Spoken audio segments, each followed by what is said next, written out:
Hey, great day inspirers. Picture this, a marathon runner pushing through mile after mile, grilled by grit, determination, and unshakable vision. That's Michael Bartkoski. As president and CEO of NBKC Bank, Mike brings that same unstoppable energy to the business world, leading his team with purpose and passion. And under his leadership, the NBKC Bank has become a force of innovation, partnering with fintech to rewrite the rules of customer success. However, his belief that growth comes from embracing the uncomfortable is what set Mike's apart. He knows it's not supposed to feel perfect, and that's where greatness begins. Mike challenges his team to dig deep, recalibrate, and build something new. He's a champion of trust, showing that success isn't just about competition, it's about creating exceptional experiences that can't be ignored. Whether his team's inspiring running marathons or capturing moments through the lens of his camera, Mike leads with heart, with resilience, and a vision that leaves no one behind. So here's the play. Watch, learn, and elevate. Don't just be a part of the crowd, be part of the movement. Hit that subscribe button and sign up for the Elevate Life video think letter, because the path to greatness starts with one step, one idea, one decision to move forward. So let's elevate together. Go forth and inspire your world.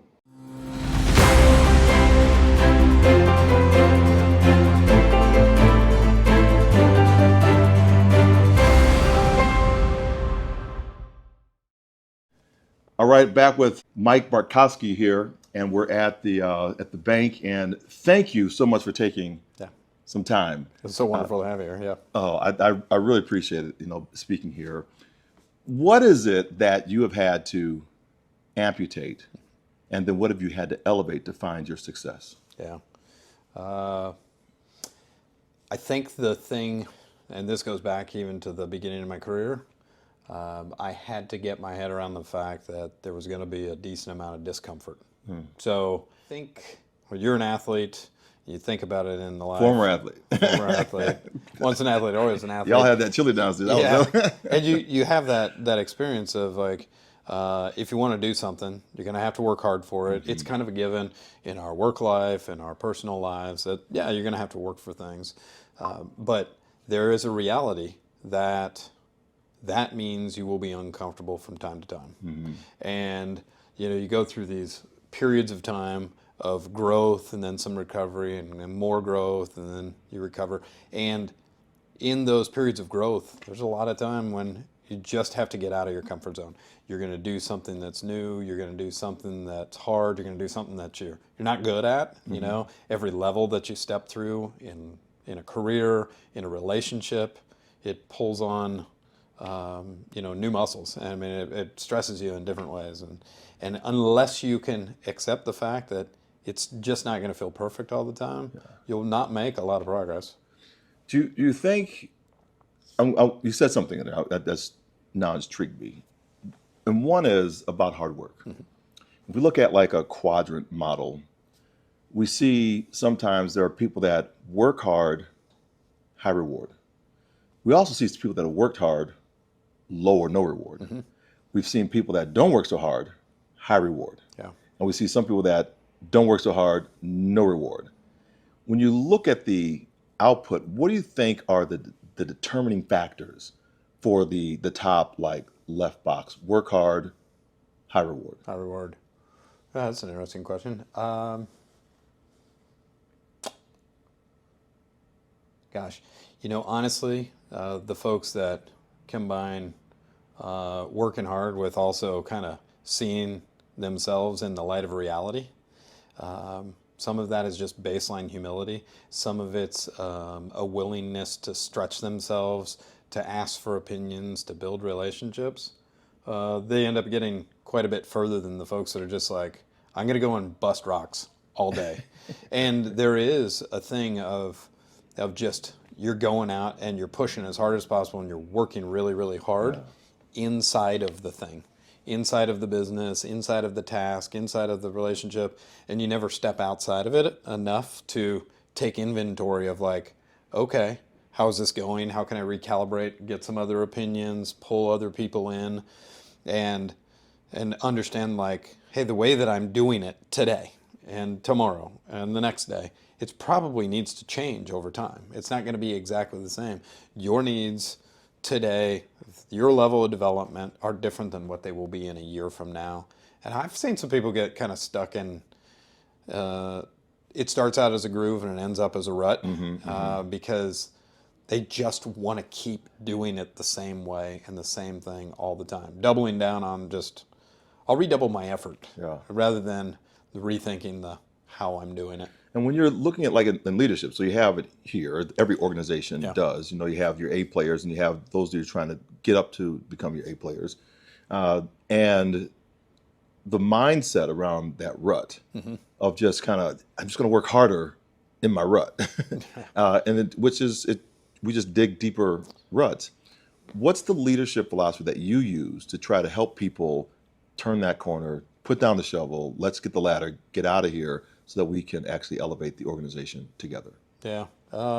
It's probably not like, there's not like one lesson that I ever learned or somebody taught me or that I would try and advocate for, but there are like just a few common things that I see for people that constantly make kind of those jumps. They continue to progress. One is that they build relationships.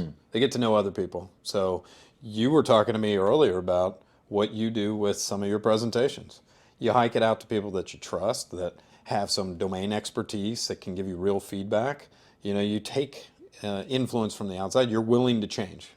And when we build relationships, that happens. Right. And two, they're curious. So I'm a big advocate for reading, going like, there's millions of dollars worth of good thought wrapped up in a book that you can buy for $13.99. And you can grow. And it doesn't always apply. It's not perfect, but humans are good at analogical thinking. Like, you can take this and apply it to another part of your life. And then once you have some of that stuff, just try something different. I mean, what's the harm in trying something net new? And I told you about some of my athletic endeavors here in middle life. Right. Well, some of that is about, like, it's time to try something new, right? Something that net new means that you're going to stink for a while, and that's okay. We talk about this in what I call this rebirth in my model. And the rebirth is once we've made a commitment to something, we're not necessarily expert in what we just committed to. Yeah. So when I became an amputee, there have been millions of amputees before me.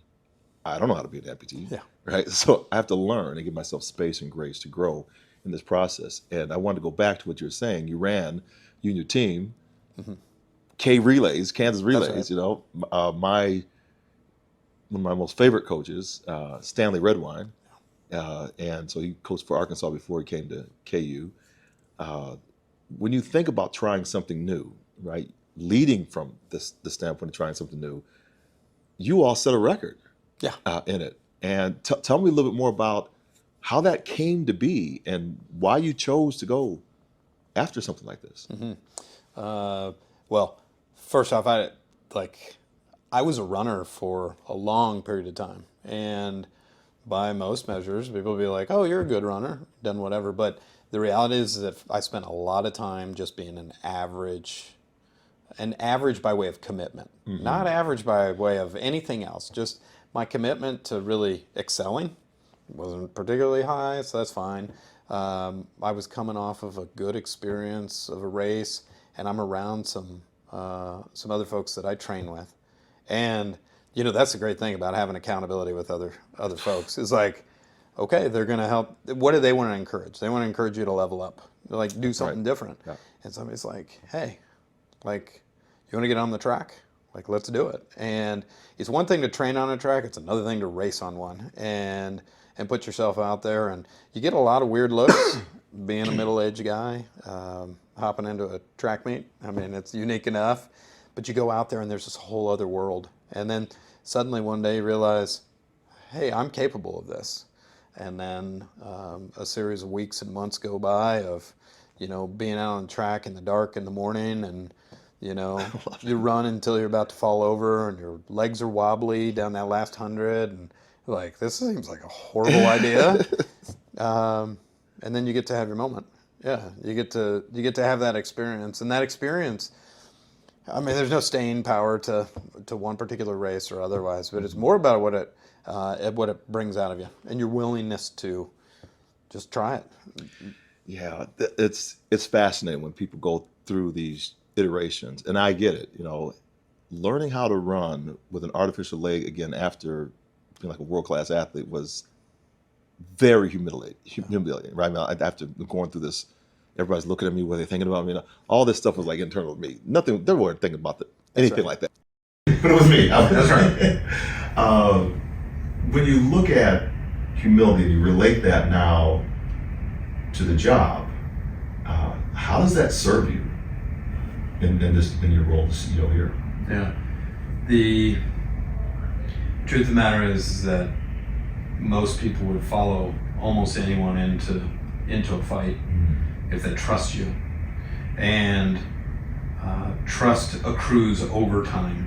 Trust builds because they see a person not pretend to be perfect, not assume that they can do everything on their own, but try some things, make some mistakes, own their mistakes, treat people fairly, speak to them honestly, and so like, you wake up one day and you're like, hey, how did I end up being in charge of a thing? Right. It doesn't really matter. It doesn't matter if you're, Cub Scout leader or whether you're running a Fortune 500 business. There's that spot where you just have to see yourself in the light of reality, acknowledge that, and then create some excitement. Tell people, hey, this is what we're doing. Get on board. Let's get excited about it. And if they trust you, which that always starts with humility, because they know that you're the real deal. You're just an honest person. Mm-hmm. They're going to go with you. They will go with you. And almost anything's possible. I mean, because like around here, like 0% of what happens around here, good things that happen around here, are because I made that happen. Yeah. It's because of everybody else. Right. So Humility is, I think it was the most important thing I had to learn. I thought I had it because I was being humble. When I went through, and then you got humbled. I got humbled. Yeah. I got humbled, and the doctor and the nurses, because I could no longer do anything for myself. And so there are people out there who are beautiful with their care for individuals and they cannot support themselves.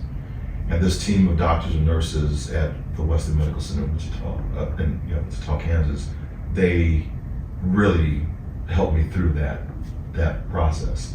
And that's what serves me now in understanding the empathy for other individuals of what somebody's going through. So it's not that I really understand what they're going through, but I can empathize with where they actually are. And I think that helps in us right now, especially in today's market, in leading other individuals. You talked about making active choices. So we talked a little bit about making a decision. I think of that from the book Think and Grow Rich by Napoleon Hill. Okay. Making decision making, you gotta make a difficult decision. Make them fast. When you think about the decisions that you have to make, and it might not be the most popular decision, how do you and what do you do to adhere the team to that decision? There are, in any given situation, probably 5 or 10 decent calls that you can make, right? You go left or right, and very few of them are, it's not binary. It's very uncommon to find yourself at some intersection where it's truly just left or right. There's all these shades of gray that are in there. And people find comfort in knowing that you can make a decision and move forward, even if it's not going to turn out perfectly. Once and only after, there's some level of trust there that says, okay, I believe you, I believe in our team, and let's go and make a decision. We can be together on this, and if we make a mistake, we're in the same boat together. And then there are those times when somebody says, I don't want to be in this boat. And you say, I get it. That's all right too. You know, this isn't a thing where anybody is held hostage. No one's held captive. There are things that fit, you know, in the context of someone's career, and then it might not fit for another person. And so, little day-to-day tactical challenges, for sure. People like to debate, but in the end, they really want to feel part of a team rather than making every decision on their own, and knowing that you can bring people together, have some general consensus around those things, and then just make a decision and move forward, with the acceptance that perfect is not where you're shooting for. It's like, hey, it's okay. You stubbed your toe on this, or you kind of muffed a deal. That's all right. Then you recalibrate and you move forward. And then for bigger ones, you know, sometimes people won't want to head in that direction. That's fine too. And it's sad too, especially when, you know, you have somebody that you've worked with for a long time, or someone that's been in orbit around you for a meaningful part of your life. But it's okay. Those things can still march forward, and it doesn't change that you can have a relationship with them and that. But sometimes, in the context of a business, then you just keep going forward. We just had to do that. It was painful for me. In my little small company, I have a wonderful man who's my web guy, and he just brought a lot to the team. But this year we just weren't making enough income to keep everybody on board, so I had to make the decision. I said, "Man, I'm sorry, I can't. Maybe I can bring it back, but I can't just do it right now. Not here. It's not here right now." And we had a great conversation, right, around the shift and the change of that. And we're still friends. I love that when you can still part ways and it's nothing vices, just economically doesn't work out. When you are thinking about, and now I'm kind of still in the decision making, but a little bit prior to the decision, I think it comes to a head when we actually make the jump. Mm-hmm. But prior to it, think of the 10-meter platform. Yeah, or do it. What's going on over there? You looking down? Yeah. Do I want to do this or not? There are senior military leaders, there are professional athletes, there are CEOs, executives that are maybe gonna leave, and they're like, what's gonna be the next thing? How do you coach people up to come to that head so that they are more comfortable in making the commitment? Yeah. I didn't ask you. Are you a person of faith? I am, yes. Yeah. For me, that makes all the difference in the world, sure. because when push comes to shove, I know that I'm not really in charge of much of anything. Yeah. You know, like most of everything that goes on around me, I have effectively no control over it, and that's all right. And the sun still rises in the morning, and it will set in the evening, and things will move on. And you know, folks get, myself too, you get somewhat in a pinch worried about making this particular decision, but in the end, you know, things will keep revolving. There's a bunch of people in this world that don't know anything of your problems, and their lives will not be infinitely impacted by it, and time will march on, and it's okay, because when you make that decision, it allows for things to move forward.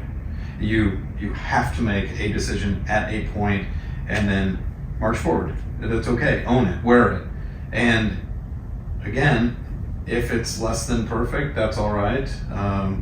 You're not the answer to everybody's problems in this world in the first place. To think that one call really defines you or defines all people, I mean, it's not. If you go into things with an honest intent, you acknowledge the fact that, you know, God, I'm not in control of this in the first place.